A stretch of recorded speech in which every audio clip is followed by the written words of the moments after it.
Hello and welcome to this episode of Public Health Network Cymru's podcast. I'm Helen Green. And I'm Soren Anwar. Today we're meeting three individuals who work to support older people's health and well-being. The population in the UK is getting older, with 18% aged 65 and over and 2.4% aged 85 and over, a major achievement of modern science and healthcare. However, the ageing of the population challenges the UK's model of service provision. Later in the episode, we'll be focusing on dementia and how people with the condition can be supported to lead healthy lives. Dementia is caused by a number of diseases that affect the brain, the most common of which is Alzheimer's disease. Our guest, Robert Sadler, has started a dementia cafe in Cardiff Central Library, and he'll be telling us how it came about. But first, we made a trip to Cardiff Bay to talk with Iwan and Stephen from Ageing Well in Wales, who are well placed to give us an overview of the health and well-being issues facing people aged 50 and above. My name is Iwan Williams and I'm formerly the Committee's Local Government and Wellbeing Lead for the Older People's Commission of Wales. And I'm Steve Huxton and I'm the Network Coordinator for Ageing Well in Wales. And I guess for those people who won't be aware of what Ageing Well in Wales is, Ageing Well in Wales is a national programme which is hosted and chaired by the Older People's Commissioner for Wales. And the core aim of the programme is to bring together individuals and communities with public, private and voluntary sectors to develop and also to promote innovative and, more importantly, practical ways to make Wales a great country for all of us to grow older in, whatever our age is today. And why do you think the healthy ageing is an important issue in Wales? It's a huge issue. Wales, like other regions, countries, has an ageing population. That brings with it certain challenges, of course it does, but it also presents a range of opportunities as well. And that's something that we try to get across through Ageing Well in Wales. Older people already make £1 billion contribution to the Welsh economy every single year. That's through working, caring, volunteering and so on. Our challenge is to find new innovative ways of doubling that contribution and more, and to recognise the huge benefits that older people provide to communities and economies across Wales. So could you explain about what the link is with the Older Persons Commissioner for Wales? The Older People's Commissioner for Wales, Sarah O'Keefe, chairs the Ageing Well in Wales programme, and it was very much devised from Sarah's involvement with communities that while a lot of the statutory roles of whether it be local authorities or health boards are critical to the well-being of older people, we need to do more to bring those in line with what people are doing within communities and also to empower people to take charge of the lives that they want to lead themselves, and realising that this can't be done by any one sector or side, but working all together. Has really very much been a passion of Sarah to make this into a movement, a social movement of people of all ages throughout Wales, working to make Wales a better country for us all to grow older in. And what guides the work you do? What guides the work we do is I guess, the engagement with, as Steve mentioned, partners from across Wales. And we work with any partners, large and small. It's important to have that mix across the public, third and private sectors as well. I think there's a recognition that everyone's contributing to this agenda in one way or another. And I think Ageing Well in Wales is a platform to bring it all together, to recognise that there's some fantastic innovative work going on in communities and across our statutory partners as well. And I think just to add upon that, one of the things we're very proud about with Ageing Well in Wales is we very much are supporters of a network.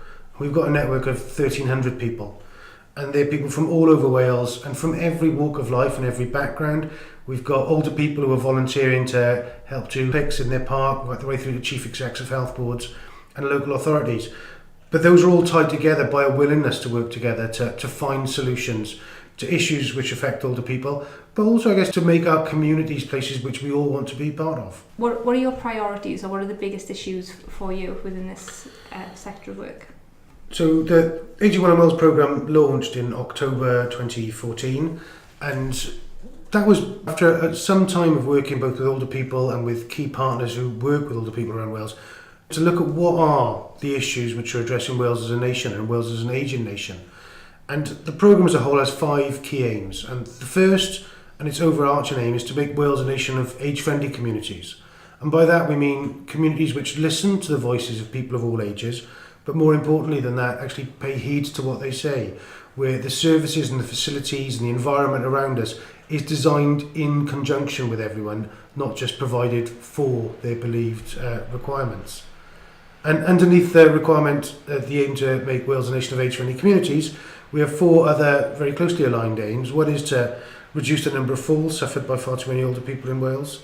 Another is to tackle the issue of loneliness and isolation, which is suffered by far, far too many people throughout Wales, and increasingly is understood to have a very real public health impact, both on physical and mental health of older people.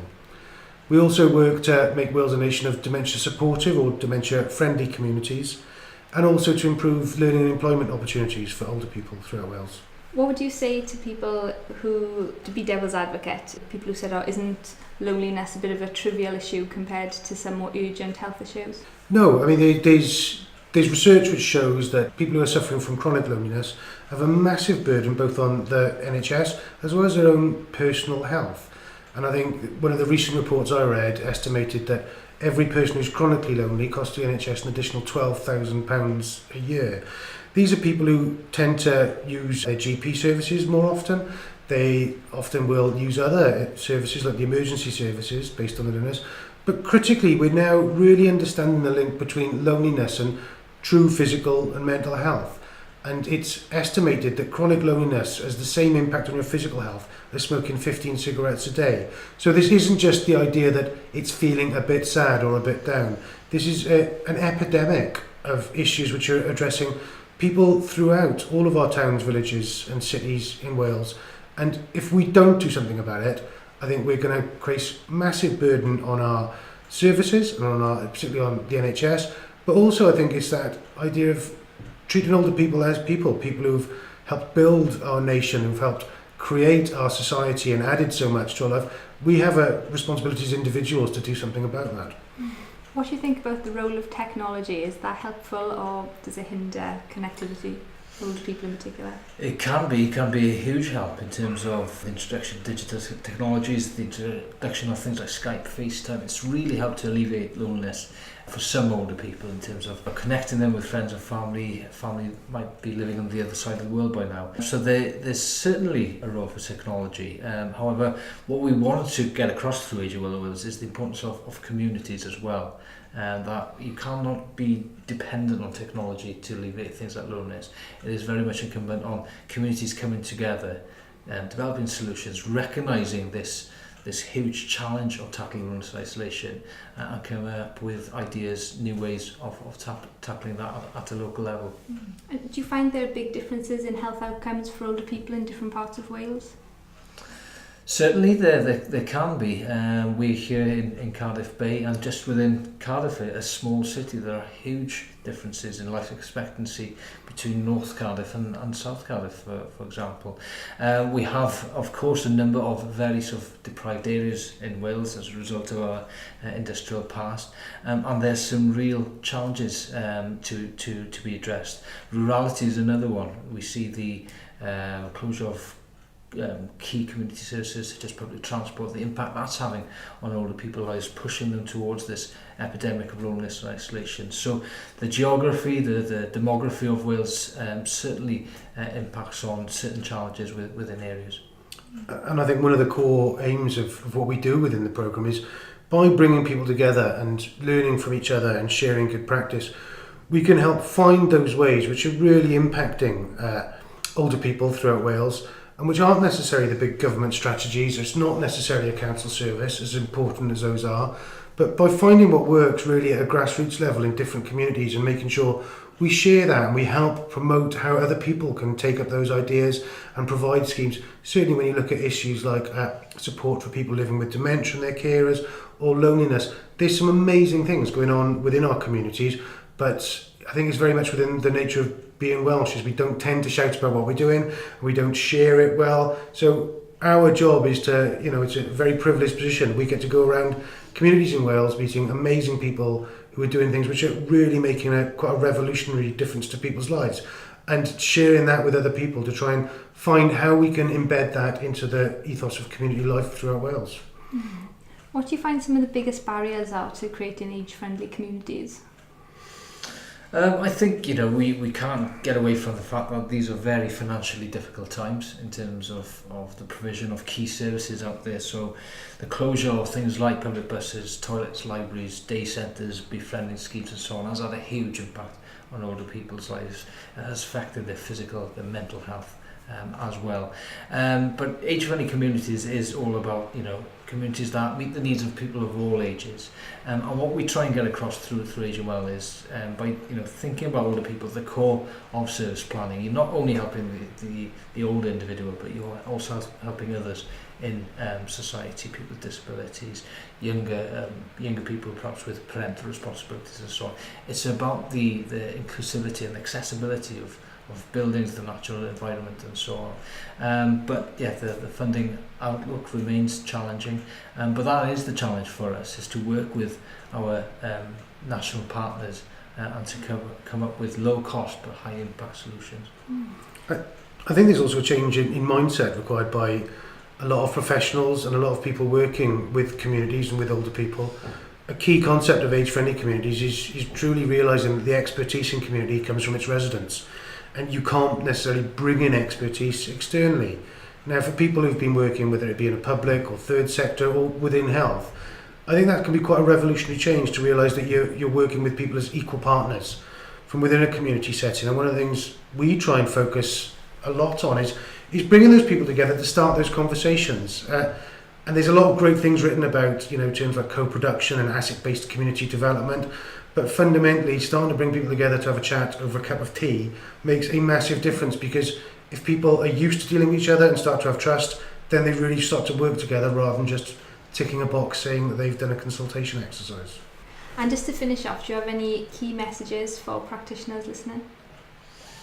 I think one of the main things we try and get across with Aging Well is the need to collaborate and to discuss sort of ways of improving the health and well-being of older people in a joined up way, but also recognising that we can't do this on our own, and it's also wider than that sort of health and social care remit. We tend to focus on older people in that sort of narrow scope of health and social care.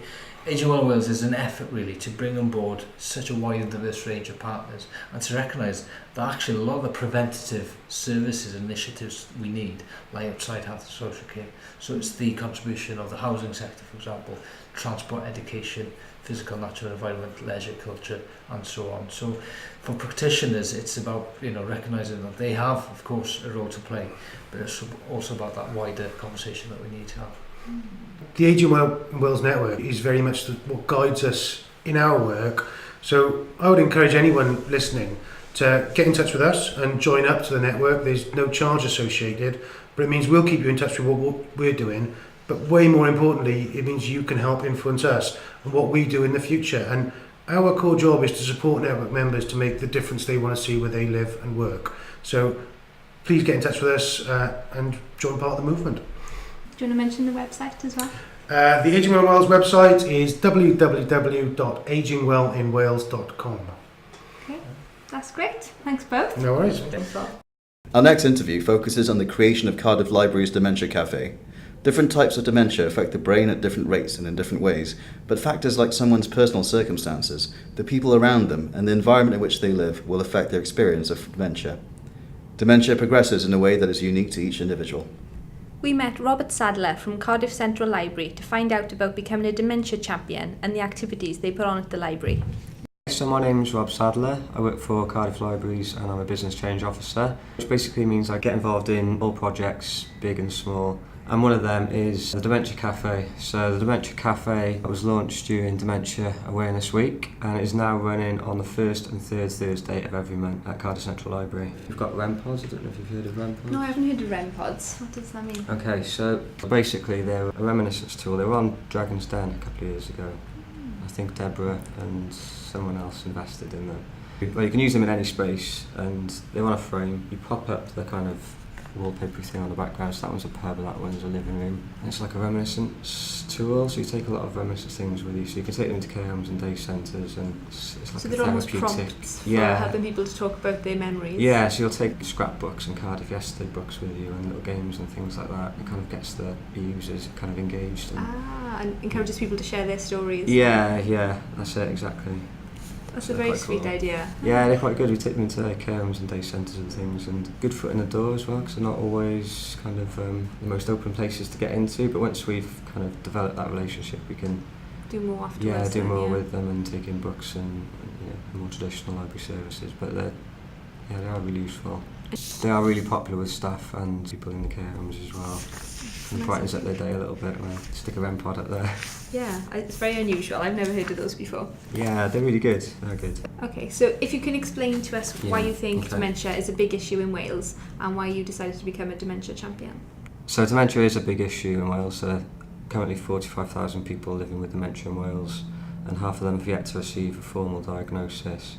I became a dementia champion because I just thought it was really important. There are lots of people living with dementia, you can't see them, you don't know who they are, and working in a library we get lots of people coming through the door and you don't know what their background is when you meet them, so it's important to kind of have that understanding so you can treat them fairly and help them live well with dementia.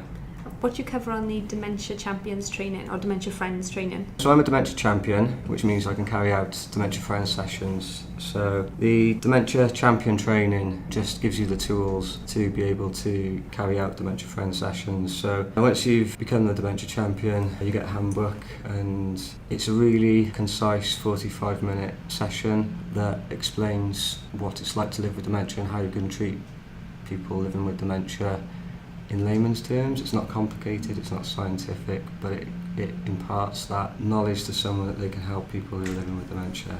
That might be a good question to include as well. What actually is dementia for people who are getting a bit confused with the terminology of dementia, Alzheimer's and other conditions? I'm no expert, I'm not a doctor or anything like that, but dementia is the umbrella term, and Alzheimer's is a type of dementia, so there are over 100 types of dementia, and Alzheimer's is a specific type, but dementia is the umbrella term. So on the Dementia Friends training, you mentioned about what it's like for people living with dementia, yeah, and how people can help them. Yeah, it's just that it gives you a better understanding of what it's like to live with dementia. So you will understand what issues that people with dementia might face, what challenges they have on a day-to-day basis, and how you can help them with those challenges. It's a 45-minute session. They're really quite fun and engaging. There's a few games and things like that, but it does give you a really good understanding. And also with the Dementia Friends sessions, it implores you to take an action at the end as well, so it's not something you learn and forget about. It asks you to take an action at the end, so that could be a big thing or a small thing. It could be just wear a Dementia Friends badge, or it could be make Cardiff a friendly city, or it can be anything from something really small to really big. Where did the idea for the Dementia Cafe come about? Did you see one elsewhere, or was the idea come through a colleague? So as a dementia champion, I was aware of dementia cafes, and I thought it would be a good idea to have one at the library. The libraries are obviously quite a focal point in communities. We've got the space and we are doing lots of things anyway with regards to dementia, so I thought it would be a good fit, and just something I was interested in opening up. We're always looking at accessibility issues in the library as well, so it's another way of getting people into the library that may not necessarily be comfortable going to the library. It's a safe space within the library for them to come. Why do you think it's useful for people with dementia to be around other people with dementia rather than go into a more general 50-plus group? Well, the Dementia Cafe is designed for users with dementia, their carers, and also health professionals as well. I think it's important because they're going through the same experience together. So whether that's the people with dementia or the carers, they will have things in common. All people with dementia are different, and all the carers' situations will be different, but there'll definitely be an element of shared experience, I think. So it's important that they can go to a safe space. You know, it's not in a regular cafe where you may unfortunately get people who judge, and it's not set up specifically for their use. And so it's quite important that they have somewhere that they can go to on a regular basis where they can meet up. And could you tell us a bit about some of the features you've got in the cafe, or some of the activities? So you've mentioned about memory boxes, for example. So setting the Dementia Cafe up was in collaboration with Alzheimer's Society, and it was important to us that we worked with them, but even more importantly that we worked with their users, so people that were living with dementia. So I got in touch with Alzheimer's Society Cymru and had a meeting with Mel Andrews, their operations manager, who put me in touch with member staff at Oldwell Court, who then organised a meeting with their service users. So I went to Oldwell Court and met with the group who meet on a monthly basis to discuss issues surrounding dementia, where organisations go in and get their feedback. So we talked about the Dementia Cafe and what they wanted to see from the cafe. It was important to us that we didn't just put on the cafe for them. We wanted it to be their cafe, and we wanted them to develop all the things on offer within the cafe. So they came up with everything from what day of the week it would be, what time, what room as well, because Cardiff Central Library is a big building and it can be quite intimidating. So we decided on the room, and going forward as well, once the cafe becomes more of a regular thing, we'll get them involved with what events that take place in the cafe as well. How do people typically find out about the cafe? What leads them to arrive for the first time? I've made posters, and those posters should be up and displayed in every library and hub across the city. Yeah, and they're very colourful. We can put one of these in the description of the podcast as well, or a link to it. Excellent, that's good. We're also in touch with the GP surgeries in Cardiff as well. The posters should now actually be up in display on the LCD screens in the GP surgeries. I suppose if you've got them in the library and things, it's somewhere that people go quite regularly to, isn't it? Also, we advertise the events on social media, so on Twitter and on Facebook. And I've sent out posters to our health contacts within the city as well, and also care homes and day centres and things like that. So the message, we're hopeful, is getting out there, but still doing things like this and going on the radio and things like that pushes that message out even further. What we put on Twitter earlier that we would be speaking to you today, and we had a question tweeted from Lorraine Morgan asking what have the obstacles been to setting the cafe up, so what have been the difficulties for other people to bear in mind, I suppose, if they want to do something similar.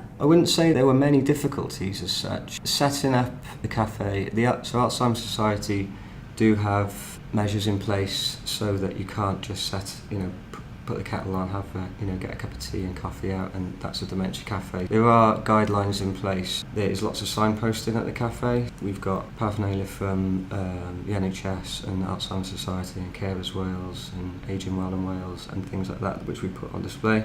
There is the information element as well. It's not just a place to come and have a cup of tea and a cake and have a chat, although there is the social aspect of it, but the signposting is there as well. So you do need to speak to the experts, we do need to speak to Alzheimer's Society and get the correct signposting from them. That wasn't particularly difficult, to be honest with you. That's good to hear. Yeah, apart from that. What organisations would you like to get involved in future? Ideally, what would your blue skies thinking be, I suppose, for if you could have anyone coming in to do sessions? Is there organisations to come in and do the sessions? You've mentioned about there was dementia choirs as well, and we worked with a musician. So during Dementia Awareness Week, we had lots of events in Cardiff Central Library, and one of the events was we screened the documentary of Before I Leave, which is a Patrick Jones play in the New Theatre, which is about dementia choirs, and one of the members of staff there, during the making of this production, went around dementia choirs across Wales and played guitar and wrote songs with the dementia choirs, which were then featured in the production.